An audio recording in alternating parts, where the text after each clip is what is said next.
طریقہ بتایا۔ قال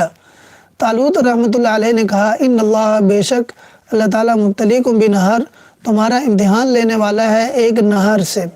اور یہ نہر اردن اور فلسطین کے درمیان تھی، اور اب بھی ہے، اس کا پانی جو ہے صاف ستھرا اور ٹھنڈا تھا، گرمی کا موسم تھا اور ان کو سخت پیاس لگی ہوئی تھی،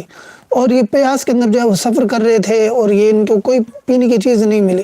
جب اس نہر کے پاس پہنچے تو حضرت طالوت علیہ السلام نے فرمایا فمن شرب منہ، پس جس نے اس نہر میں سے پانی پی لیا کافی مقدار میں، یعنی کہ پانی تو پینا ہے، یہ ظاہر ہے کہ ابھی پیاس لگی ہوئی ہے، لیکن اس میں سے جو پانی پینا ہے تو زیادہ مقدار سے نہیں پینا، فلیس منی، جس نے زیادہ مقدار میں پانی پی لیا فلیس منی، وہ ہم میں سے نہیں ہوگا، یعنی کہ وہ ہمارے پیروکاروں میں سے نہیں ہوگا۔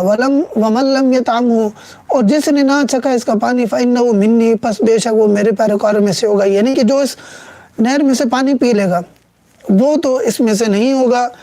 اور جو پانی نہیں پیے گا تو وہ گویا کہ ہمارے ساتھ ہوگا۔ الا من اغترف، مگر جس نے لیا پانی کا غرفتاً چلو بیدی، اپنے ہاتھ کے ساتھ ایک پانی جو ہے وہ چلو، یعنی کہ ایک چلو اتنا ہاتھ جو ہے وہ بھر کر پی سکتا ہے، اتنی اجازت ہے، لیکن اس سے زیادہ کی اجازت جو ہے وہ اجازت نہیں ہے۔ اب یہ ہے کہ سخت پیاس لگی ہوئی ہو، سخت گرمی کا موسم ہو،